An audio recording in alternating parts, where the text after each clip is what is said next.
안녕하세요. 오늘의 테슬라 뉴스입니다. 자, 오늘 테슬라는 322.08달러로 마감했고요. 3.49%의 상승을 기록했습니다.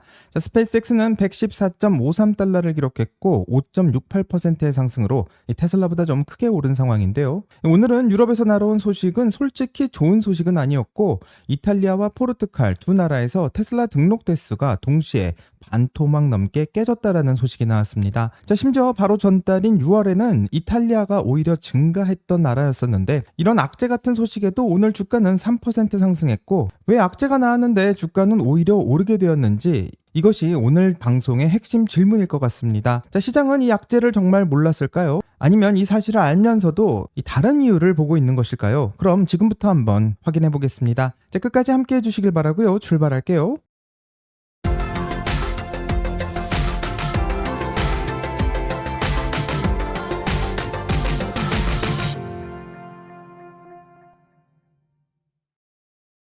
오늘 거시 뉴스부터 한번 확인해 본다면 트럼프 대통령이 이란과의 협상을 월요일 오후부터 재개한다고 밝혔고 또 호르무즈 해협의 합의가 임박했다라는 발언까지 나오면서 이 WTI 유가가 5%대 급락하게 되었습니다. 자, 지정학 리스크가 이제 점점 눌리는 형상이고요. 이 10년물 국채 금리도 4.68%까지 내려갔고 여기에 아마존이 2분기 실적으로 시가총액 3조 달러를 돌파하게 되었습니다. 자, AWS 매출이 36.7%나 늘면서 18분기 만에 가장 빠른 성장을 기록했고 오픈 AI에 350억 달러를 투자하겠다라는 소식까지 겹치고 있습니다. 자, 빅테크의 랠리 속에서 S&P가 1.48% 상승, 나스닥이 2%대 상승하면서 테슬라도 이런 흐름을 같이 탄 것처럼 보이고 사실 오늘 하루만 놓고 보게 된다면 마이크로소프트와 메타, 구글까지 다 같이 오른 날이기 때문에 이 테슬라 상승분의 일부는 순수하게 이런 랠리의 효과라고 생각해 볼 수 있습니다. 자, 이번 주 이벤트부터 한번 확인해 본다면 미국 시간으로 화요일인 8월 4일에는 스페이스X가 상장 이후 첫 번째 실적 발표를 앞두고 있고요. 이게 왜 중요하냐면 스페이스X의 주가가 오늘 5.68%나 상승한 것은 바로 이 실적을 예상하고 나온 것이라 생각할 수 있습니다. 자, 스페이스X는 6월 상장 이후 공모가 135달러에서 한때 225달러까지 올라갔다가 지금은 고점 대비 반토막 넘게 빠진 상황인데 이 상장 후 한 달 반 만에 큰 낙폭을 보이고 있고 한마디로 시장의 기대치를 상당히 낮춰놓은 상태라는 뜻이기도 해서 내일 실적이 그 낮아진 기대치를 넘길 수 있을지가 관전 포인트라 생각합니다. 재미있는 디테일을 본다면 현재 스페이스X의 상장 조건 중에 실적 발표 전 175달러 50센트를 넘기게 된다면 이 락업 물량이 4억 5,600만 주가 더 풀린다라는 조항이 있었는데요. 지금 주가가 107달러에서 114달러 사이이기 때문에 이 조건을 채우려면 하루 만에 64%가 폭등해야 됩니다. 사실상 불가능하다고 말할 수 있는데요. 이 말은 최악의 시나리오로 예상되었던 13억 7천만 주의 언락이 아니라 원래 예정되고 있었던 9억 1,200만 주의 언락으로 발행 주식의 20%만 8월 5일쯤 풀릴 예정이기 때문에 최대치보다는 33% 물량이 적게 풀릴 것을 예상할 수 있습니다. 또 스페이스X의 투자자들도 직접 질문을 제출하는 공식 포털도 열려 있는데요. 지금 가장 많이 추천받은 질문은 합병 시점을 묻는 질문이 아니라 이 마스코트인 애스터로이드로 어린이 재단 같은 걸 만들 계획이 있냐는 질문이 놀랍게도 투표 순위 1위를 받고 있는 상황이고요. 1200표가 넘게 이 관련된 질문이 추천을 받고 있기 때문에 과연 이 질문에 대한 답이 나오게 될지 좀 봐야 될 것 같습니다. 현재 합병 관련 질문은 17표 정도만 되기 때문에 어닝에서 정말로 합병 관련된 질문이 나오게 될지 안 나오게 될지는 아직까지는 알 수 없고요. 이 개인 투자자들의 질문이 올라가지 않을 수도 있지만 애널리스트들이 이 관련된 질문을 물어볼 수도 있기 때문에 내일 실적 발표에서 중요하게 봐야 될 것이라고 생각합니다. 자, 내일 실적의 핵심은 사실상 3개의 사업부로 나눠서 봐야 되는데 첫 번째는 우주 발사 사업인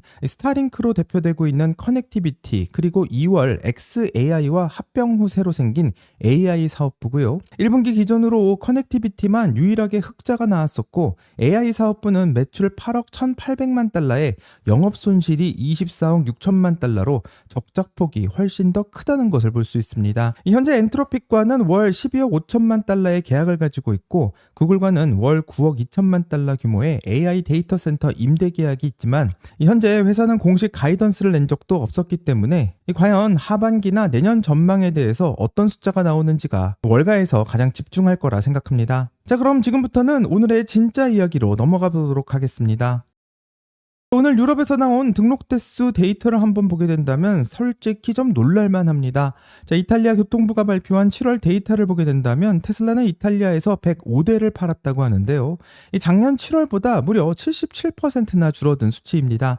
자, 시장 점유율은 0.09%까지 내려왔고 이탈리아 자동차 시장 전체가 한 달에 대략 15만 대 안팎으로 팔리는 시장인데 놀랍게도 테슬라가 100대 정도만 팔렸다는 것은 거의 존재감이 없었다, 이렇게 해석할 수 있습니다. 더 눈에 띄는 것은 바로 전달인 6월에는 43%의 증가를 보였었는데 한 달 사이에 이 상황이 완전히 뒤집힌 것이 이해할 수가 없습니다. 놀라운 건 포르투갈도 마찬가지인데요. 이 포르투갈 자동차 산업협회인 ACAP는 이 7월에 테슬라가 89대가 팔렸다고 말하고 있습니다. 이 작년 동월 대비 무려 68.7%가 급감했는데 이 같은 기간 포르투갈 전체 자동차 등록은 54.3%가 늘은 것을 보면 시장은 성장하는데 테슬라만 빠진 것을 보고 솔직히 이해하기는 쉽지 않다고 생각합니다. 자, 두 나라를 합치면 194대밖에 안 되는데요. 이 테슬라가 유럽 남부 시장에서 완전히 밀리고 있다라는 결론을 내릴 수밖에 없습니다. 자, 이탈리아와 포르투갈은 원래 테슬라에게 그렇게 큰 시장이 아니었고 그럼에도 이렇게 급감하고 있다는 것은 이 브랜드 이미지나 또 경쟁 모델에 이 구조적 요인이 작용하고 있지는 않나 생각해 볼 수 있습니다. 실제로 이탈리아 자동차 시장의 통계를 보게 된다면 올해 들어서 중국계 브랜드인 리프 모토가 순위를 크게 끌어올리고 있고 BYD 역시 판매가 늘고 있다라는 자료가 있는데 다만 이게 7월 테슬라의 급감과 직접적인 인과관계가 있는지는 공식적으로 확인된 바가 없고 6월이나 7월 사이 인센티브 정책에 변화가 있었는지 좀 확인해 봐야 될 거라 생각합니다. 이 로이터 취재에 따르게 된다면 이번 7월 급락의 배경을 두고 업계 애널리스트들 사이에서 나름 구체적인 설명이 나오고 있습니다. 이 자동차 리서치 업체인 SC 인사이츠의 애널리스트인 앤디 레일랜드는 한 달치 등락은 대개 선적의 타이밍 때문이라고 짚고 있는데요. 이 차량이 배로 들어와서 한꺼번에 등록되는 시점이 나라마다 좀 다르다 보니 이번 달에는 몰아서 등록되고 어떤 달에는 텅 비는 식의 착시가 생긴다고 말하고 있습니다. 더 흥미로운 것은 이 슈미트 오토모티브 리서치 쪽에서도 나오고 있는데 이 테슬라가 한정된 물량을 독일과 프랑스처럼 보조금이 두터운 시장에 먼저 배분하고 이탈리아와 노르웨이, 스페인 같은 상대적으로 덜 급한 시장에는 나중에 보내는 전략을 쓰고 있을 수 있다고 말합니다. 자, 이 말이 맞다면 이탈리아의 77% 급감은 이탈리아에서 테슬라를 안 사고 있다는 말이 아니라 이탈리아에 차가 늦게 도착했다가 더 가까운 이야기가 될 것 같은데요. 다만 이건 어디까지나 업계 애널리스트들의 해석이고 테슬라가 공식적으로 확인해준 내용은 아니기 때문에 확정된 사실처럼 받아들이기는 어려울 것 같지만 충분히 납득할 만하다 생각합니다. 이 포르투갈 쪽 숫자를 조금 더 확인해 본다면 89대라는 절대량 자체는 원래도 좀 작은 시장이라 큰 의미를 두기는 어려울 수 있지만 이 문제는 좀 방향성이라고 생각하고 이 포르투갈 전체 전기차 등록이 같은 7월에 54.3% 늘어난 상황에서 이 테슬라 혼자서 68.7%나 줄어들었다는 것은 이 전기차 시장이 커지고는 있지만 테슬라가 그 파일을 다른 브랜드에 뺏기고 있다라고 해석할 여지가 있습니다. 자, 하지만 앞에서 봤듯 현재 테슬라가 이 나라마다 공평하게 배분하는 게 아닌 이 우선순위를 정하고 있다면 현재 포르투갈과 이탈리아에서 나타나는 이 숫자가 조금은 이해가 되는 것 같습니다. 자, 정리하면 이탈리아와 포르투갈 두 나라 모두 공통점이 있고요. 1월부터 7월까지 누적으로 보게 된다면 여전히 플러스를 보여주고 있지만 유독 7월 한 달만 이 상황이 안 좋은 것을 볼 수 있습니다. 자, 누구는 이것을 보고 악재라고 말할 수 있고 실제로 언론에서도 그런 뉘앙스로 말하고 있지만 앞에서도 말했듯 조금 지연되는 상황이라면 악재라고 말하기는 어렵다고 생각합니다. 자, 그럼 월가에서는 이 상황을 어떻게 보는지가 궁금한데요. 실제로 오늘 테슬라는 3.49%가 상승했고 3거래일 연속 상승을 보여주고 있습니다. 자, 지난주에는 6거래일 연속 하락하면서 1년 만에 처음으로 $300 아래 마감됐었던 테슬라였는데 시간을 좀 돌려서 7월 22일 어닝 이후로는 고점 대비 무려 20% 가까이 빠진 구간도 있었고 지금 반등이 계속 이어지고 있다는 것이 중요합니다. 자, 그렇기 때문에 현재 이탈리아와 포르투갈에서 나오고 있는 악재를 이 시장이 무시했다고 생각하기는 좀 그렇고 이 시장이 오히려 주목하고 있는 것은 이 나라가 아닌 훨씬 더 큰 국가에서의 판매량을 눈여겨보고 있는 거라 생각합니다. 자, 그럼 실질적으로 유럽에서 나오고 있는 데이터는 이탈리아와 포르투갈에서만 나오고 있는 것이 아니기 때문에 정말 더 크게 봐야 될 나라는 어느 나라인지 지금부터 한번 확인해 보겠습니다. 자, 같은 날 발표를 한 다른 나라의 데이터를 보면 현재 그림이 완전 달라질 수 있습니다. 자, 프랑스 자동차 협회인 PFA의 발표를 따르면 이 프랑스에서 테슬라 등록이 무려 86%가 늘었다고 발표하고 있습니다. 자, 덴마크 통계청의 자료로는 덴마크도 52%가 늘었고요. 이 로이터 집계 기준으로는 노르웨이가 97%, 스페인은 81%, 스웨덴은 60% 급감했다라고 말하고 있습니다. 자, 이탈리아와 포르투갈까지 합치게 된다면 현재 유럽 7개국 중 5개국이 급락을 보여주고 있고, 유럽에서 2개의 나라만 급증하고 있는 모습을 보여주고 있는데, 한쪽에서는 반토막을 넘어서 거의 다 사라지고 있다고 말하고 있고, 다른 쪽에서는 엄청난 증가를 보여주고 있습니다. 자, 그럼 프랑스에서는 무슨 일이 벌어지고 있는지를 한번 살펴보면요. 프랑스는 개인 구매자를 대상으로 전기차 보조금 제도를 2026년까지 연장하면서 소득 기준을 더 세분화해서 이 보조금 지급을 유지하겠다라고 말하는 게 현재 수요를 받쳐준 배경으로 꼽힙니다.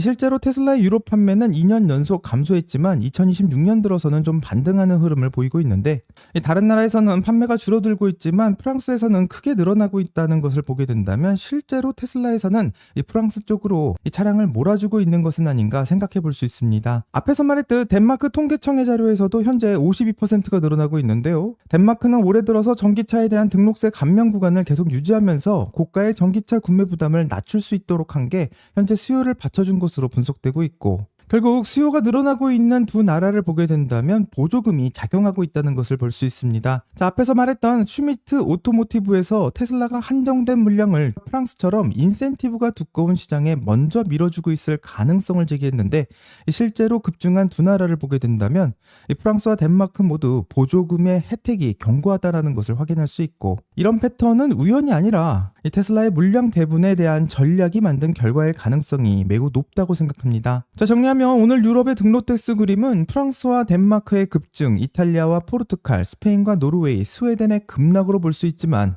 언론에서는 현재 테슬라가 유럽에서 판매가 급감하고 있다라고 말할 수도 있지만, 이렇게 성급하게 결론을 내는 것은 좀 아니라고 생각하고요.